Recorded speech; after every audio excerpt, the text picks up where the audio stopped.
What a wonderful turnout. Thank you so much.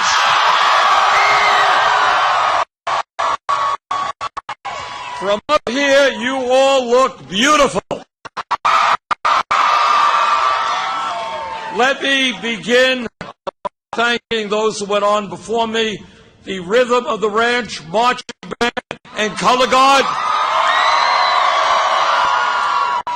Let me thank John Crowley. Let me thank Elizabeth Florence Warren. And let me thank Shailene Woodley for that wonderful introduction.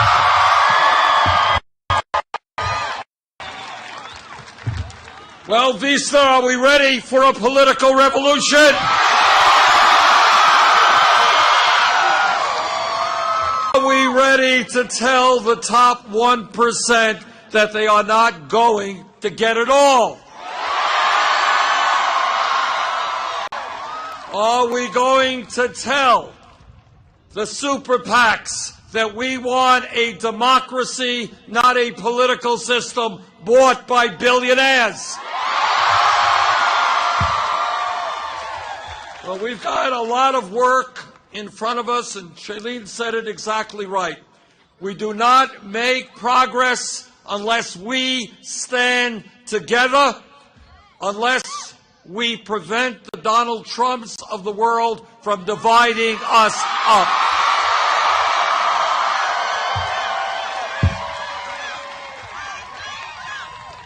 We began this campaign a little over a year ago. And when we began it, people said, well, Bernie Sanders combs his hair really nicely.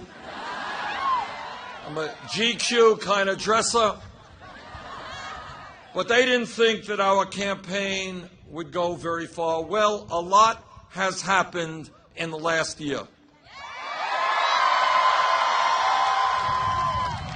In the last year, we have won 20 state primaries and caucuses. And on June 7th, with your help, we're going to win here in California.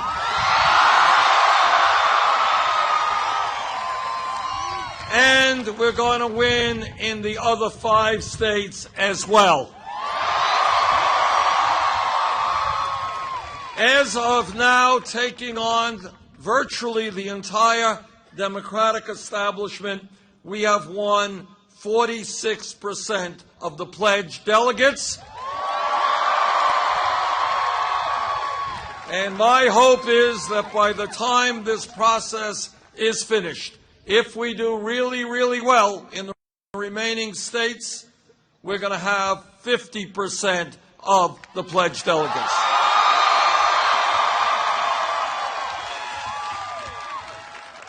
What I am also proud of is the fact that in state after state, we have won the overwhelming majority of young people's votes.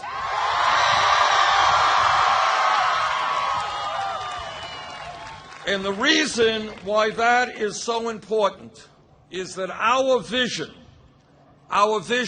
of social justice, of economic justice, of racial justice, and of environmental justice. Our vision is the future of this country. And I hope that the leadership of the Democratic Party understands it must be the vision of the Democratic Party.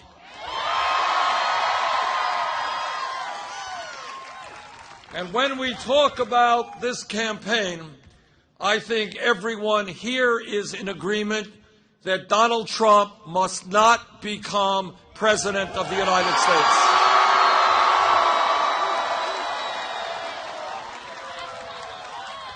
In my view, the American people will not support a candidate for president who insults Mexicans and Latinos, who insults the Muslim people, who every single day is insulting women, who is insulting veterans, who is insulting the African American community. The job of a president is to bring people together, not to divide us up.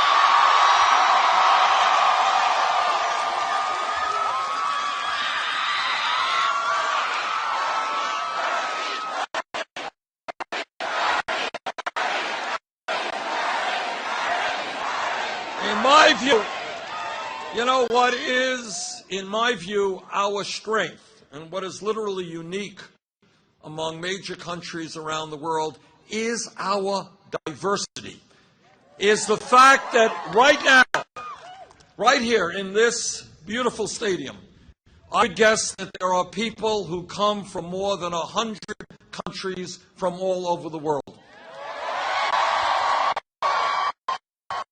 We come from Latin America, we come from Asia, we come from Africa, we come from Europe, we come from every part of the world. That is our strength.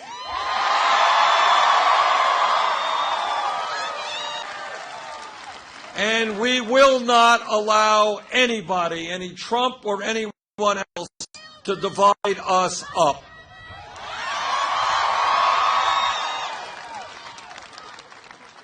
Now, what is very interesting as we go forward in this Democratic nominating process is that I hope that all Americans, and certainly every Democrat who wants to defeat Donald Trump, take a hard look at which Democratic candidate is the strongest candidate to make sure Trump does not become president.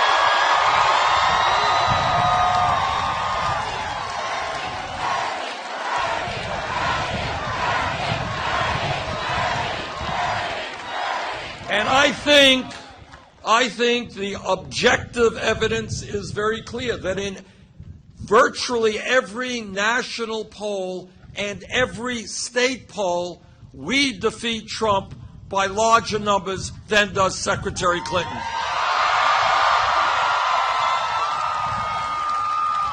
Today there was I think today a poll came out from the NBC and the Wall Street Journal. It said that Hillary Clinton was ahead of Donald Trump by 3 points.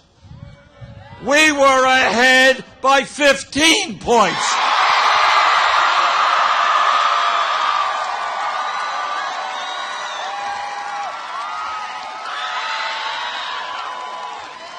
So I say to every Democrat in this country and those delegates who are going to the convention in Philadelphia, if you want the strongest candidate to make sure that Trump does not become president, we are that campaign.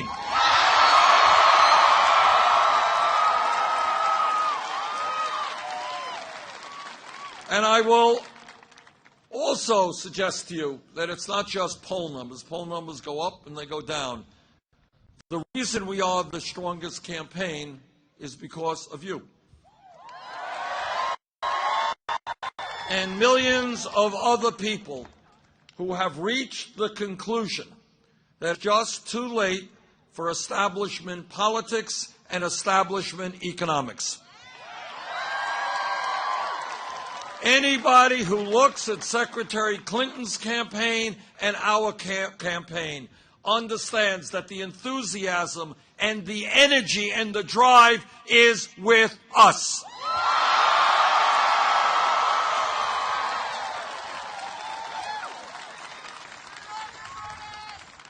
And when there is energy, and when people are prepared to stand up and fight for a better America, voter turnout goes higher. And when voter turnout goes high, progressives and Democrats win. And that is why our campaign is the campaign that will defeat Trump and defeat him badly.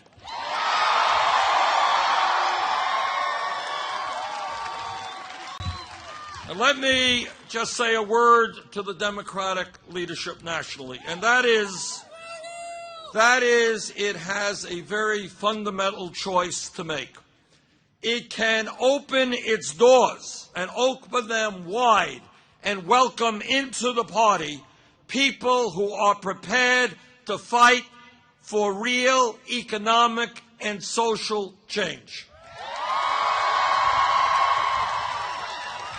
People like you and millions of others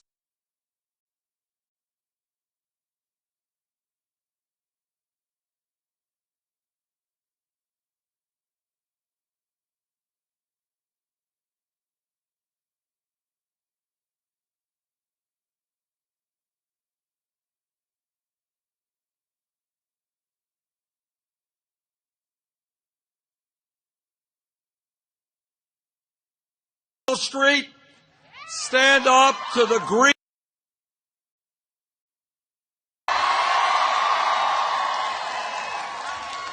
Brothers and sisters, democracy is not a spectator sport.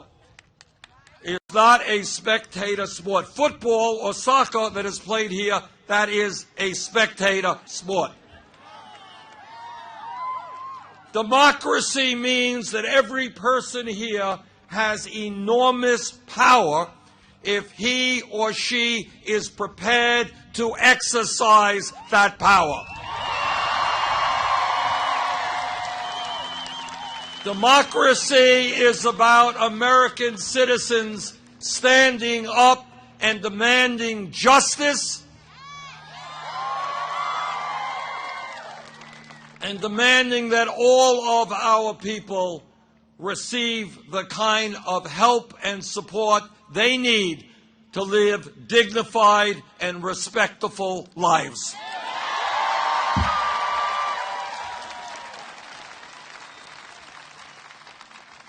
But democracy and what this campaign is about is not only a corrupt campaign finance system, it is about a rigged economy. Now, here's a truth you don't see on TV. And that truth is that the United States today is the wealthiest country in the history of the world. But nobody knows that because almost all of the new wealth and income is going to the top 1%.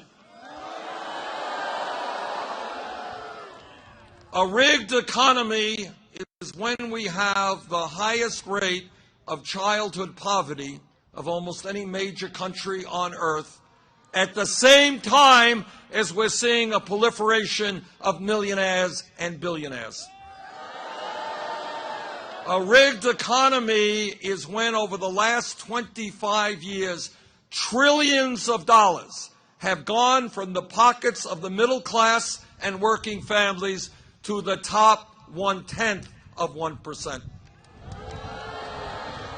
A rigged economy is when the top 1/10 of 1% now owns almost as much wealth as the bottom 90%.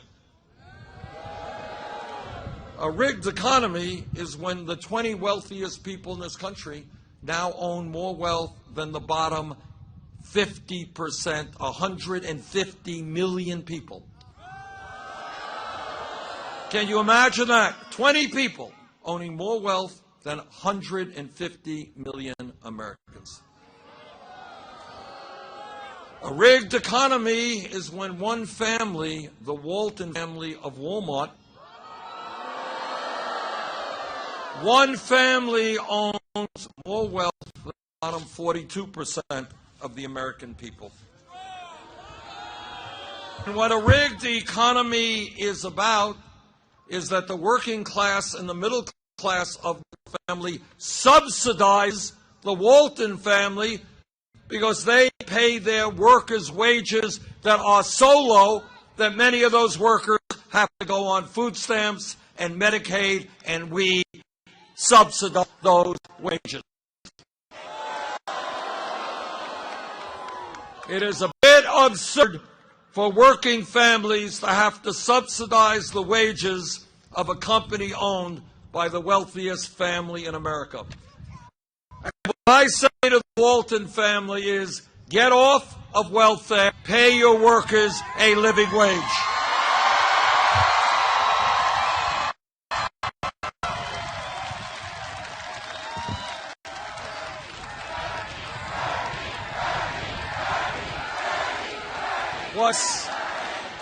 What this campaign is about is creating an economy that works for all of us, not just the people on top. An economy that works for the children, that works for our parents and grandparents, that works for working people, that works for veterans, that works for people who have disabilities. And we're going to do that by stating very loudly and clearly that in America, anyone who works 40 hours a week should not be living in poverty.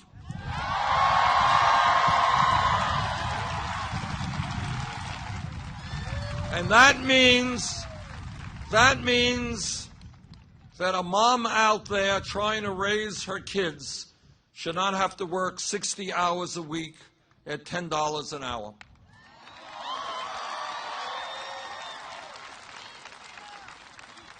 Together, we are going to raise the minimum wage in 50 states in this country to $15 an hour.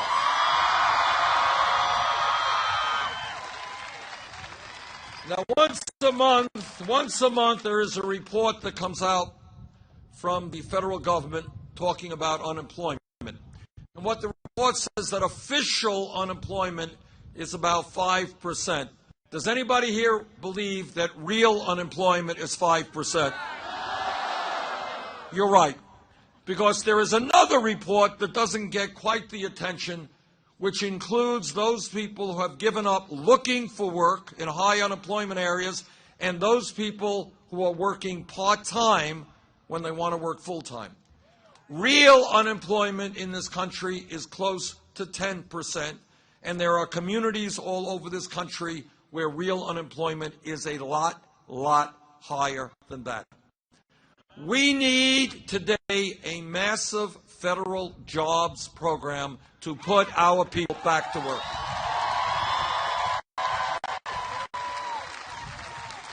And one of the best ways to do that, not the only way, but the fastest way to do that, is to understand our infrastructure, our water systems, our wastewater plants, our roads, our bridges, our levees, our dams, our rail system. We used to have in this country the best rail system in the world, no longer the case. We can create 13 million good-paying jobs by rebuilding our crumbling infrastructure and making this country safer and more productive.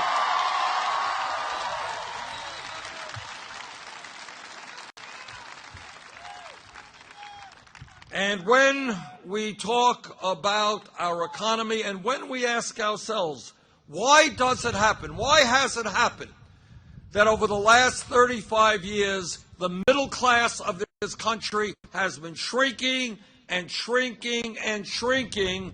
One of the reasons, not the only one, but one of the major reasons is a disastrous set of trade policies which have cost us millions of good-paying jobs. Now, I know that trade is not a sexy issue, and it's never talked about on TV. But what trade means is that over the years, trade policies like NAFTA, CAFTA, and permanent normal trade relations with China have allowed large corporations to shut down here, throw American workers out on the street, and move to low-wage countries all over the world.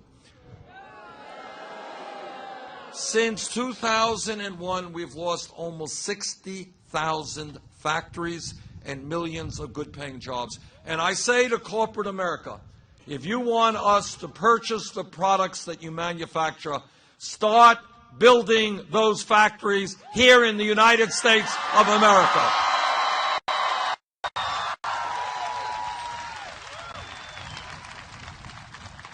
And when we talk about a rigged economy, we have a situation today where profitable corporations make billions of dollars a year in profit, stash their profits in the Cayman Islands and in other tax havens, and don't pay a nickel in a given year in federal taxes. Together, we are going to end that absurdity. We're going to create a tax system that is fair.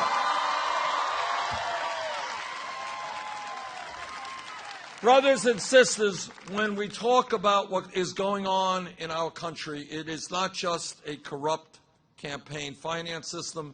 It is not just a rigged economy where in family after family, mom is out working, dad is out working, and the kids are out working, yet 58% of all new income goes to the top 1%. But it is not just a rigged economy. It is also a broken criminal justice system. In America today, shamefully, we have more people in jail than any other country on earth. China is 4 times our size. It is an authoritarian communist country, and they don't look on dissent very, very nicely. They don't like dissent. And yet we have more people in jail than China has. Now, what we are going to do is to take a hard look at why that is the case. And let me start off with one situation that is very rarely acknowledged. And that is all over this country, in inner cities and in rural communities, we have youth unemployment rates of 30, 40, or 50%. We have millions of young people in this country who are not in school, who are not working, and under those conditions, kids do dumb things and they get themselves into trouble. In my view, we should be investing in our young people, in jobs and education,